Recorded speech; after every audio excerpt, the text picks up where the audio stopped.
السلام علیکم ورحمۃ اللہ وبرکاتہ۔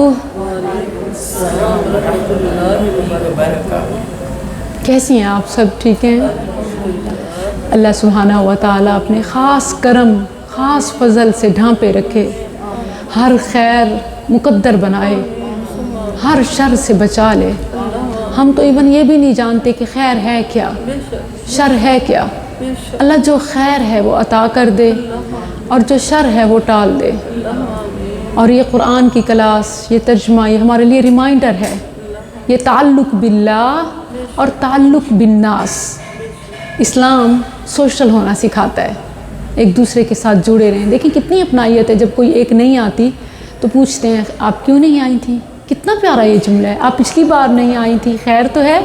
اتنی اپنائیت کس چیز کے ذریعے سے مل رہی ہے؟ اس قرآن کے ذریعے سے۔ ایون دیکھیں کہ بلڈ ریلیشن میں بھی اتنی پاور نہیں ہوتی، کوئی اتنے پیار سے، خونی رشتے بھی اتنے پیار سے نہیں پوچھتے جتنے کہ قرآن سے تعلق رکھنے والے اپنائیت سے پوچھتے ہیں اور سوچتے رہتے ہیں فلاں نہیں آئی تھی، کیوں نہیں آئی تھی۔ سب سے پیارا جملہ مجھے یہ لگتا ہے کہ جب کوئی قرآن کے تعلق سے آپ کو پہچانے، آپ کو پوچھے۔ یہ تعلق بہت ضروری ہے، اور یہ تعلق نہ صرف دنیا میں انسان کو تسکین دیتا ہے بلکہ روز قیامت بھی قرآن جیسا کوئی ساتھی نہیں ہے۔ یہ اپنا تعلق، اپنا وہاں رشتہ نبھائے گا اور اس وقت تک رکے گا نہیں۔ دیکھیں انسان کی جو منہ سے نکلی ہوئی بات ہوتی ہے نا، یہ ذمہ داری ہوتی ہے۔ انسان جو بولتا ہے اس کا رسپانسیبل ہے، اور صرف انسان نہیں، ہر کوئی۔ یہ قانون قدرت ہے کہ جو کوئی لفظ منہ سے نکالتا ہے وہ اس کا حصہ ہے، وہ اسے اون کرتا ہے اور وہ اس کے جواب دہ ہے۔ اور باری تعالیٰ جو سب سچوں سے سچا ہے، وَمَنْ أَصْدَقُ مِنَ اللَّهِ قِيلًا وَمَنْ أَصْدَقُ مِنَ اللَّهِ حَدِيثًا۔ اللہ سے بڑھ کر کون سچا ہے؟ اللہ کے کلمات اس کی صفت ہیں، اس کی صفات ہیں۔ وہ خالق کا کلام ہے، وہ مخلوق نہیں ہے، وہ کوئی عام چیز نہیں ہے۔ اللہ جو بات فرماتا ہے اللہ اس کا رسپانسیبل ہے۔ تو اللہ نے جتنی بشارتیں دی ہیں، جو اس کے پڑھنے والے ہیں، سمجھنے والے ہیں، اس کے ساتھ کسی نہ کسی نسبت سے جڑنے والے ہیں، علم کی نسبت، عمل کی نسبت، سننے کی نسبت، محبت کی نسبت، بڑی پیاری اس کی برانچز ہیں، بڑی پیاری نسبتیں ہیں۔ کسی بھی نسبت سے جو اس کے ساتھ ہے، قرآن اپنے صاحب کے لیے روز قیامت رب کے عرش کے گرد چکر لگائے گا، اور یہ اس کا احتجاج ہوگا کہ میں تیرا کلام ہوں، جس نے مجھے پڑھا اب اسے جنت میں داخل فرما۔ اور نہیں رکے گا، یہ احتجاج نہیں رکے گا، یہ کسی سیاسی جماعت کے دھرنے کی طرح نہیں ہوگا۔ یہ اللہ کے کلمات ہیں، پاورفل، اور یہ اس وقت تک جب تک کہ اس کا صاحب، اس کا قاری جنت میں داخل نہ ہو جائے، یہ احتجاج جاری رکھے گا۔ بس ایسی ہی کوئی نسبت، کوئی تعلق اس قرآن کے ساتھ ہونا چاہیے، اور اس کے لیے آپ کو جو بھی قربانی دینی پڑتی ہے، جو بھی ایفرٹ کرنی پڑتی ہے، کیجئے، کہ یہ بہت بڑی انویسٹمنٹ ہے۔ ایسی انویسٹمنٹ کہ جس پر تسلی بھی ہونی چاہیے کہ الحمدللہ جو ہم وقت دیتے ہیں ہماری دنیا کا بھی فائدہ ہے اور ہماری آخرت کا بھی فائدہ ہے۔ اور ہر بار ایک خوبصورت پیغام لے کے جاتے ہیں۔ آج کا جو پیغام ہے وہ سورۃ الفیل سے ہے۔ سورۃ الفیل، فیل کہتے ہیں ہاتھی کو، ایلیفنٹ۔ اس واقعہ اور یہ الفاظ بہت اہم ہیں، بہت کچھ جاننے کو انشاءاللہ ملے گا۔ اللہ سبحانہ و تعالیٰ اس علم کو علم نافع بنائے۔ علم نافع کی پتہ ہے کیا ویلیو ہے؟ علم نافع کا اثر اتنا ہے کہ بندہ چلا جائے مگر اس کا اجر اس کو ملتا رہے۔ علم نافع صدقہ جاریہ ہے، اللہ اکبر۔ اور عمل جاریہ بھی ہوتے ہیں، یعنی کچھ ایسے عمل ہوتے ہیں جو انسان چلا جاتا ہے مگر اس کے پیچھے لوگ اس سے فائدہ اٹھاتے رہتے ہیں۔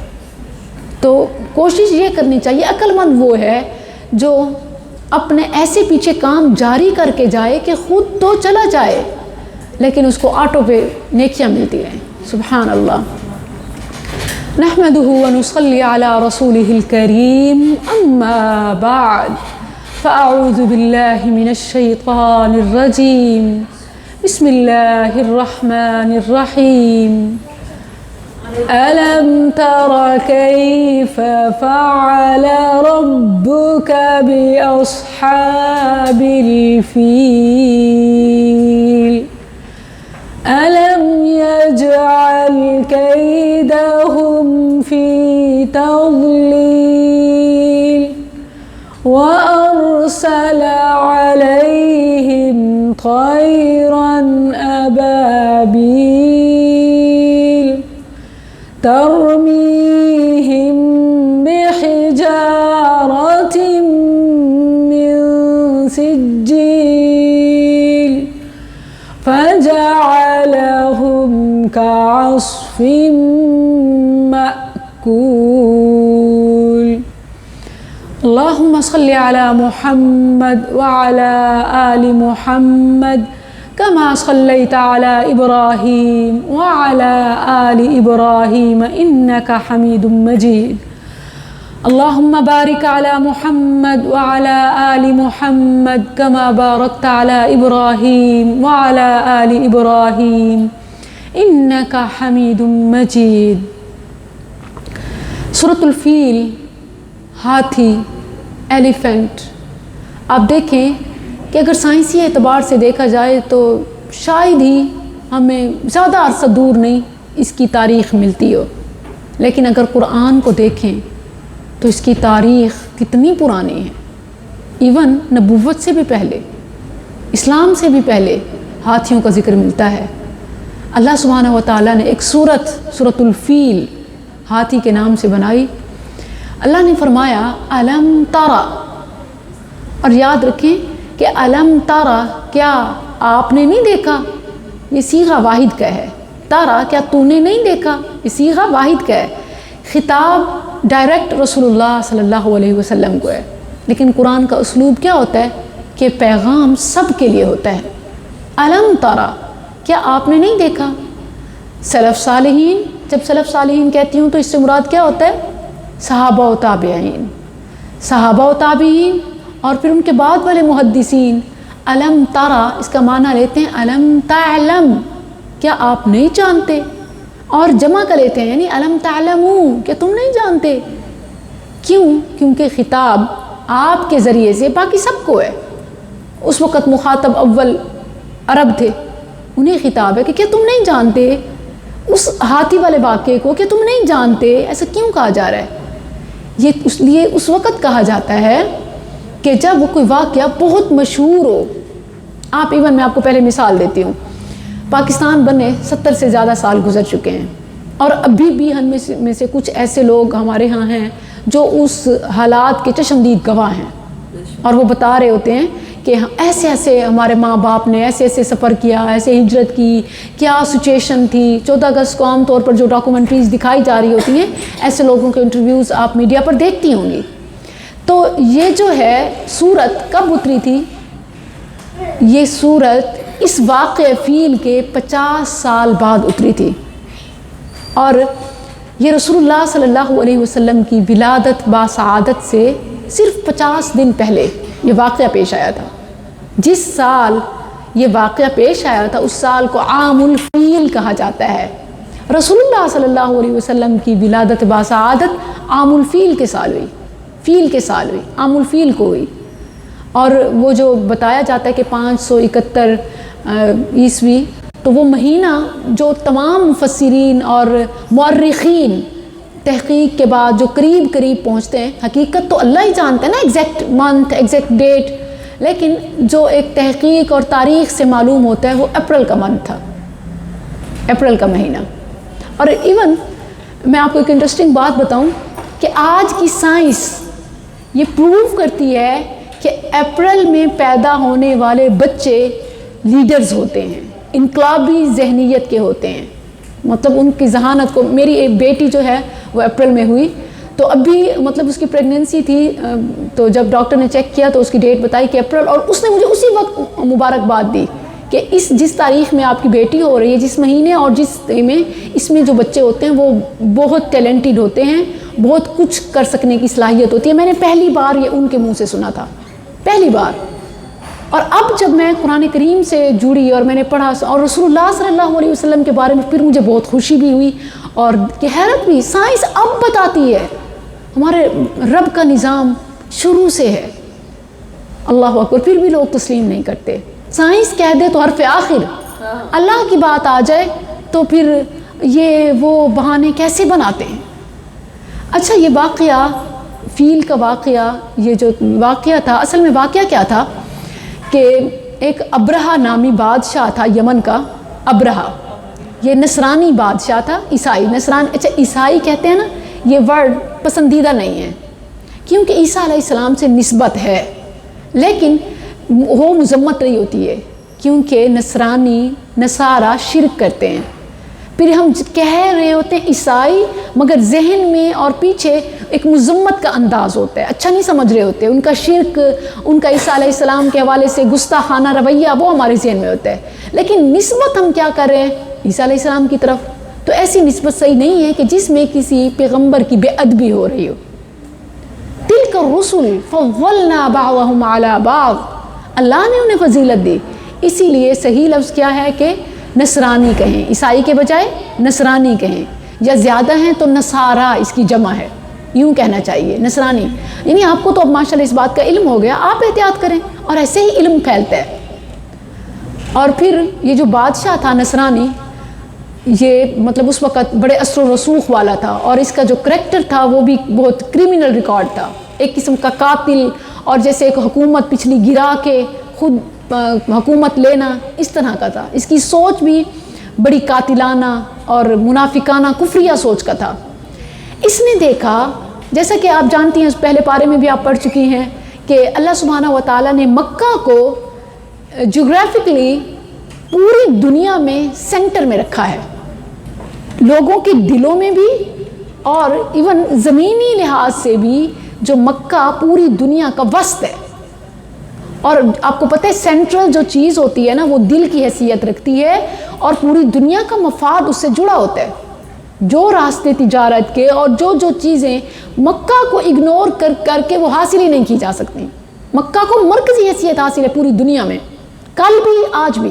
اس وقت کے بھی جو دشمن عناصر تھے، خاص طور پر عرب مخالف، وہ کہتے تھے کہ یہ جو ہے ہمیں ہمارے ملک میں یہ حیثیت حاصل ہو.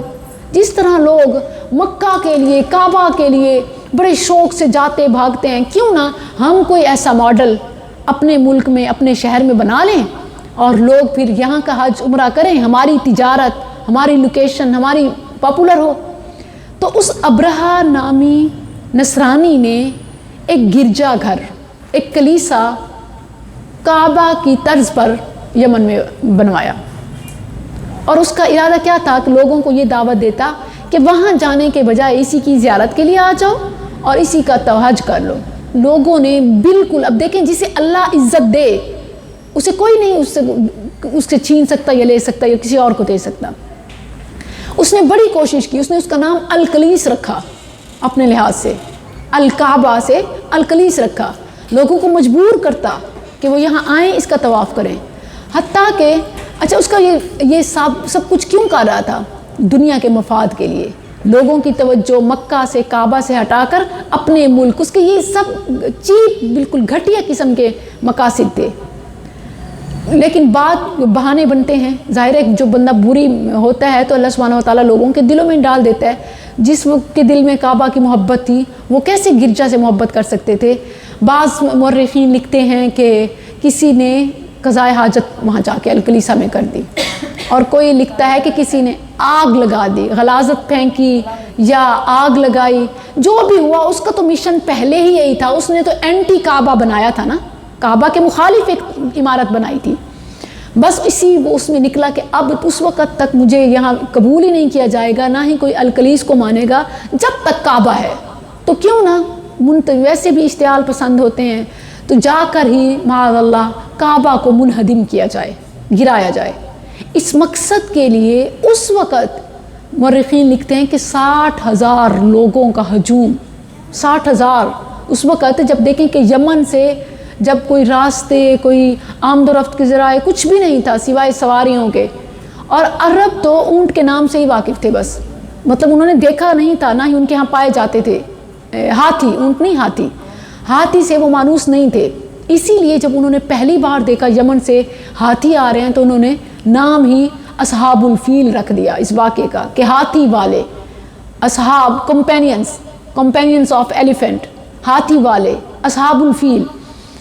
تو یہ اس کے کچھ تعداد میں ان کے پاس ہاتھی تھے، اور سب سے بڑا طاقتور اور سب سے بڑا جو ہاتھی تھا اس پر یہ ابرہہ خود سوار تھا۔ پھر باقیوں کے پاس اونٹ اور گھوڑے، یہ 60,000 کا لشکر یمن سے مکہ کی طرف بڑھا۔ راستے میں کچھ قبائل نے مزاحمت کی، جن کے دل میں کعبہ کی محبت تھی، توحید کچھ باقی تھی، انہوں نے مزاحمت کی، مگر ہزاروں کا سینکڑوں کیا مقابلہ کر سکتے ہیں۔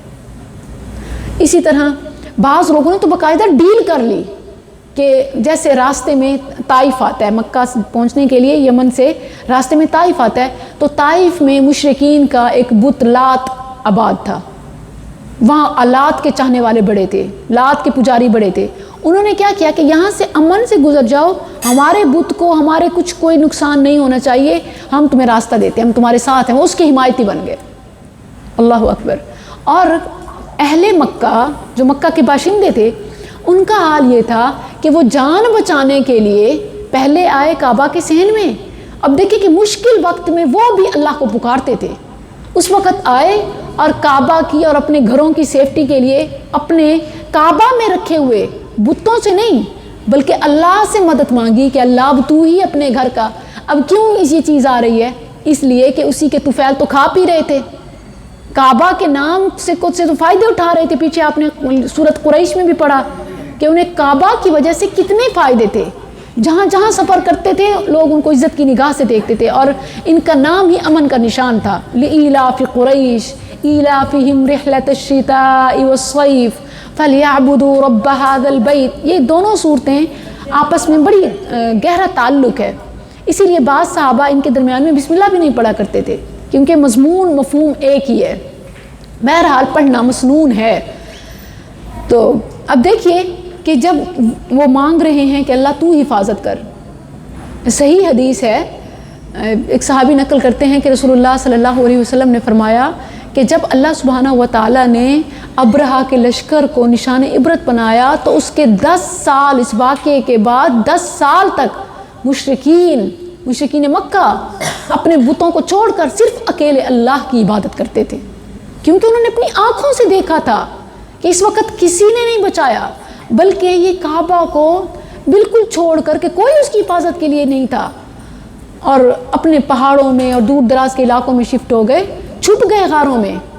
حتیٰ کہ یوں ہوا کہ ابرہہ جب طائف سے پھر منا اور مزدلفہ کے درمیان میں آتی ہے ایک وادی جس کا نام ہے محصر، وادی محصر پر تک سے پہلے تھا، تو اس کا جو سردار عبد المطلب نبی کریم صلی اللہ علیہ وسلم کے دادا تھے، ان کے تقریباً 100-200 اونٹ اس نے پکڑ لیے، اور جب انہیں پتہ چلا عبد المطلب کو تو فوراً بھاگے چھڑانے کے لیے۔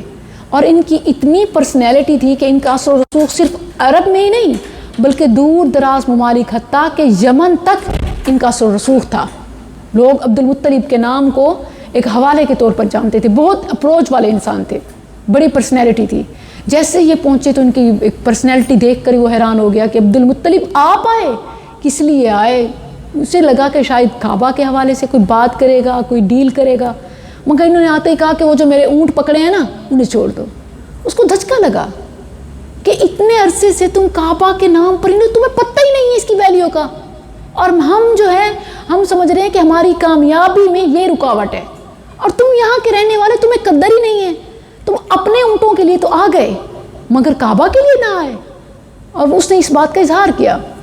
اس وقت عبد المطلب نے تاریخی جواب دیا، کہا کہ اونٹ میرے ہیں، میں انہیں بچانے کے لیے آیا ہوں، کعبہ جس کا ہے وہ اس کو بچائے گا۔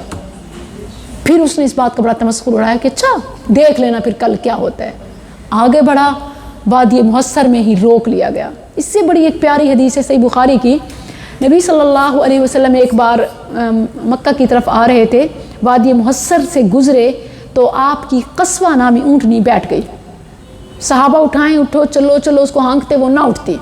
پھر صحابہ نے کہا اڑ گئی ہے، اڑ گئی ہے، یہ الفاظ آتے ہیں حدیث میں کہ اڑ گئی ہے، اڑ گئی ہے، یعنی اب نہیں چلتی۔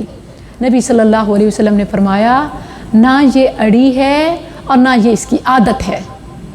آپ صلی اللہ علیہ وسلم کی اٹھنی تھی، اسے تو اس نے روک لیا جس نے ابرہہ کے لشکر کو روکا تھا، اسی لیے اس کا نام محصر یعنی وہ وادی جس میں روک لیا گیا اس کا نام ہی محصر پڑ گیا. اور رسول اللہ صلی اللہ علیہ وسلم نے فرمایا کہ جو بھی یہاں سے گزرے تیزی سے گزرے کہ یہ عذاب کی جگہ ہے. ایون آپ میں سے جس نے بھی حج کیا ہوا ہے انہیں پتہ ہے کہ مینا سے مزدلفہ جب آتے ہیں تو اس جگہ سے جلدی سے حجاج گزرتے ہیں, وادی محصر دوڑ کے گزرتے ہیں. وادی محصر یعنی یہاں رکنا نہیں ہے, تیزی سے گزر جانا ہے. عذاب والے جن گھروں میں نماز نہیں پڑھی جاتی, جن گھروں میں قرآن نہیں پڑھا جاتا, تو ایسے جو گھر ہیں وہ اللہ کے عذاب کی مراکز ہیں کہ جہاں اللہ کا عذاب اترتا ہے. تو ایون وہ گھر وہ رشتے بھی آباد نہیں رہ سکتے, اور نہ ہی وہاں کسی کا دل لگتا ہے کہ آنے والے پرسکون ہو. ہر وقت لڑائی جھگڑے کی فضا ہوتی ہے. تو اس جگہ پر جو عذاب ہوا کیسے اترا اس کی طرف اشارہ ہے. اور اشارہ کیسے کیا جا رہا ہے؟ الم ترا, کیا تو نے نہیں دیکھا؟ اچھا بعض لوگ نا اس عام سے انداز سے بہت بڑی غلط فہمی کا شکار ہیں. میں اس کا ازالہ کرنا چاہوں گی. کیسے وہ غلطی کہتے ہیں سمجھتے ہیں؟ وہ کہتے ہیں یہاں جو فرمایا جا رہا ہے نا الم ترا, کیا آپ نے نہیں دیکھا, یہ اس لیے کہا جا رہا ہے کیونکہ رسول اللہ صلی اللہ علیہ وسلم کو غیب سے وہ واقعہ دکھایا گیا. اسی لیے کہا جا رہا ہے الم ترا, کیا آپ نے نہیں دیکھا. ان لوگوں نے حقیقت میں قرآن کے اسلوب کو اور کلام عرب کے انداز کو سمجھا ہی نہیں ہے. بہت بڑی ناواقفیت ہے, اور اس کی دلیل میں سورہ یاسین سے دوں گی. اللہ سبحانہ و تعالیٰ نے انسان کے بارے میں فرمایا اولم یر الانسان انا خلقناہ من نطفہ, کیا انسان نے اولم یر الانسان, یہاں ترا ہے نا جرا, اولم یر الانسان انا خلقناہ من نطفہ, کیا انسان نے نہیں دیکھا کہ ہم نے اسے نطفے سے تخلیق کیا. اب کسی انسان نے دیکھا ہے نطفے سے تخلیق ہوتے ہوئے اپنے آپ کو؟ نہیں. تو یہ کیوں فرمایا؟ آپ کو سمجھ آ رہی ہے اعتراض یہاں کیا کیا جاتا ہے اور اس کا جواب کیا ہے؟ تو اصل میں قرآن کو اسی طرح سمجھنا چاہیے جو عربی زبان کا انداز ہے. اور ایون آج ہماری زبان میں بھی دیکھیں, میں نے شروع میں آپ کو مثال دی کہ جو واقعہ ہم اپنے بڑوں سے بار بار مسلسل سنتے آ رہے ہوں تو اس کا صرف اشارہ دے دیتے ہیں اور کہتے ہیں ہم جانتے نہیں ہو, تم نے دیکھا نہیں ہے. وہ دیکھا آنکھ سے دیکھنا نہیں ہوتا, وہ ماں باپ کی آنکھوں سے دیکھنے کو اپنا دیکھنا سمجھتے ہیں, یا اپنے دیکھنے سے بھی زیادہ باوسوق سمجھتے ہیں. کیونکہ ہمیں پتہ ہوتا ہے کہ ہمارا تجربہ اتنا نہیں ہے, انہوں نے اپنی آنکھوں سے دیکھا ہے. ہم کیسے جھٹلائیں اس بات کو؟ میری امی نے دیکھا, میرے ابو نے دیکھا, میرے دادا نے دیکھا, انہوں نے ہمیں خود بتایا. تو ہماری زبان میں بھی تو یہ انداز ہے, عربی زبان کا بھی انداز ہے. اور پھر قرآن کریم کا ایک مقام دوسرے مقام کی دلیل ہوتا ہے کہ انداز کیا ہے. جب باری تعالیٰ فرماتا ہے اولم یر الانسان انا خلقناہ من نطفۃ, کیا انسان نے نہیں دیکھا کہ ہم نے اسے ایک نطفے سے تخلیق کیا. اس کا مطلب یہ ہے کہ یہ تو چیز ہے ہی معلوم. تو مطلب یہ ہے کہ یہ واقعہ سب کو معلوم ہے, کیا تم جانتے نہیں؟ تو وہی جو سلف صالحین سے معنی منقول ہے الم ترا الم تعلم کے معنی میں ہے.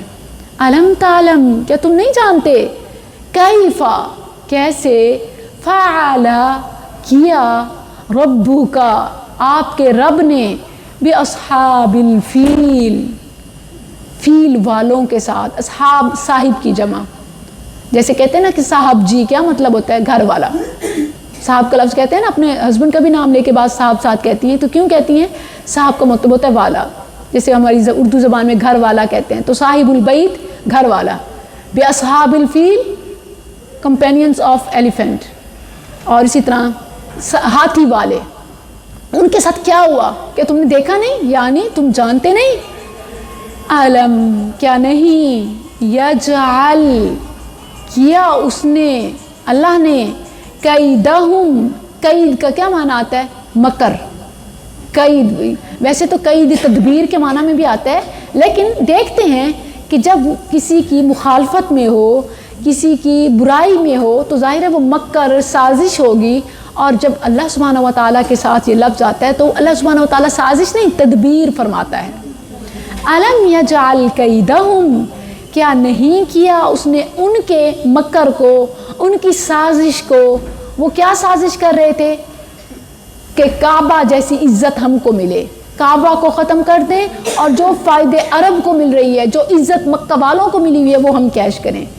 تو یہ کعبہ تو ایک بہانہ تھا, مقصد کچھ اور تھا.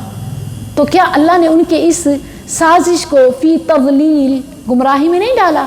گمراہی کیا ہوتی ہے؟ یعنی وہ چاہتے تھے کہ اس کو ختم کر کے ہم اپنا نام اپنا مقام بنائیں. اللہ نے کیا کیا؟ ان کا یہ منصوبہ ناکام کر دیا. فی تضلیل، ناکامی میں، گمراہی میں. وہ پورا ہی نہ ہوا ان کا مقصد. کیسے کیا؟ وہ آگے بتایا. وَأَرْسَلَ، اور اس نے بھیجا، عَلَيْهِمْ، ان پر، طَيْرًا، پرندے، ابابیل. یہ ابابیل بات سمجھتے ہیں کہ شاید کوئی خاص ٹائپ آف برڈز ہیں. بعض کہتے ہیں نا ابابیل پرندے. ابابیل پرندے نہیں ہیں، ابابیل کہتے ہیں گروپ آف برڈز، جھنڈ کے لیے، گروہ کے لیے آتا ہے. ٹھیک ہے، تو وہ چھوٹا پرندہ، ابابیل چھوٹا پرندہ، اسی لیے بعض چڑیا کا نام بھی کہتے ہیں. اصل میں یہ چڑیا کی طرح چھوٹے پرندے تھے. اور اس میں اشارہ کیا جا رہا ہے کہ دیکھیں ایک ننھی سی مخلوق نے اللہ نے کیسے بڑے بڑے لشکروں کو برباد کیا. اللہ کی طاقت دیکھو، قدرت کے مظاہر دیکھو. وَأَرْسَلَ، اور اس نے بھیجے، عَلَيْهِمْ، ان پر، طَيْرًا، پرندے، ابابیل، گروہ در گروہ، جھنڈ کے جھنڈ. اللہ نے ہزاروں کی تعداد میں پرندوں کے گروپس بھیجے. ترمیہم، وہ پھینکتے تھے ان پر، کیا؟ بحجارہ، پتھر. پتھر بڑے بڑے نہیں، پرندے کتنے اٹھا لیتے ہیں، سمجھ خود ہی آ جاتی ہے. آگے پھر وضاحت ہے. من سجیل، پکی مٹی کے کنکر. اب پکی مٹی کے انہوں نے مفسرین نے بڑے پیارے پیارے الفاظ دیے ہیں. سنگریزے، سنگریزے کہتے ہیں نا، جیسے آپ دیکھیں کہ جو اینٹوں کے بھٹے ہوتے ہیں اس کے پاس جو سائیڈوں سے مٹی ہوتی ہے نا وہ پک چکی ہوتی ہے، جلی ہوئی ہوتی ہے. اور آپ اندازہ لگائیں کہ اگر یہ بلندی سے کوئی بھی چیز پھینکی جائے نا، ایون بال بھی پھینکے، کتنی تیزی سے آتی ہے. اور بلندی سے اگر پھینکی جائے تو وہ انسان کی جان لے سکتی ہے. اور جب وہ بارش کی شکل میں ہو رہی ہو، جیسے زالہ باری ہوتی ہے، ایسے سنگ باری ہو، سنگ باری ہو چھوٹے چھوٹے کنکرز کی. تو اور خاص طور پر وہ اللہ کی طرف سے تھے کہ ان کو مٹانے کے لیے. پھر اللہ سبحانہ وتعالیٰ نے بتایا کہ وہ کیسے ہو گئے. فَجَعَلَهُمْ، بس کر دیا اس نے ان کو، کَعَصْفٍ، عصف کہتے ہیں بھوسا، توڑی. اور وہ بھی کیسی توڑی؟ وہ کچھ فریش بھی ہوتی ہے، فریش نہیں، مأکول.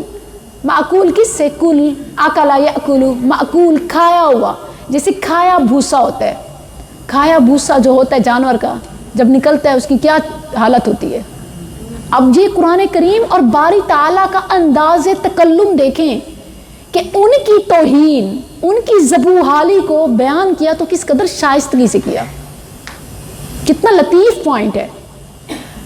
دشمنوں کی جو کعبہ پر حملہ کرنے آئے تھے ان کی ذبوحالی، ان کی تباہی بتائی، لیکن انداز کس قدر شائستہ ہے. یعنی وہ لفظ نہیں فرمایا، لید کا لفظ نہیں آیا. اصل میں تو عصف معقول وہی چیز ہے نا. اور یہاں بعض یہ اصل میں وہی ہے. بعض کہتے ہیں وہ بھی ہو سکتی ہے جو کھاتے ہوئے نیچے گر جاتا ہے اور پاؤں شاؤں اوپر آتے ہیں، وہ بھی، وہ توڑی، وہ بھوسا، وہ بھی اس میں ہے کہ عصف معقول، یعنی جو کھایا ہوا ہوتا ہے، بچا ہوا جو رون دیا جاتا ہے، اس کی بھی کوئی اہمیت نہیں ہے. وہ ہو یا وہ ہو، جو بھی ہو، اللہ سبحانہ و تعالیٰ کا انداز تکلم دیکھیں کہ ایک ہی بات، شفیق شائستہ انداز ہے مگر بات بھی بیان ہو گئی ہے. ہمارے یہاں کیا ہوتا ہے، آپ دیکھیں کہ کسی سے کوئی سیاسی اختلاف ہو، کسی سے کوئی ایون مذہبی اختلاف ہو تو کیا حشر کر دیتے ہیں مخالف کا. کیسے کیسے آپ میموکریز بن رہی ہوتی ہیں، کیسے کیسے ٹرول کیا جاتا ہے، کیسے کیا کچھ نہیں ہوتا. میڈیا پہ آپ سب کو دیکھ ہی رہی ہیں.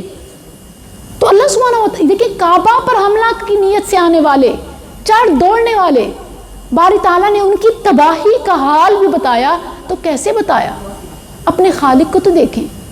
اور اسی میں مخلوق کی بقا ہے. تو اس انداز کو سمجھیں، مخالف کے لیے بھی شائستگی اور اخلاقیات کو نہ چھوڑیں.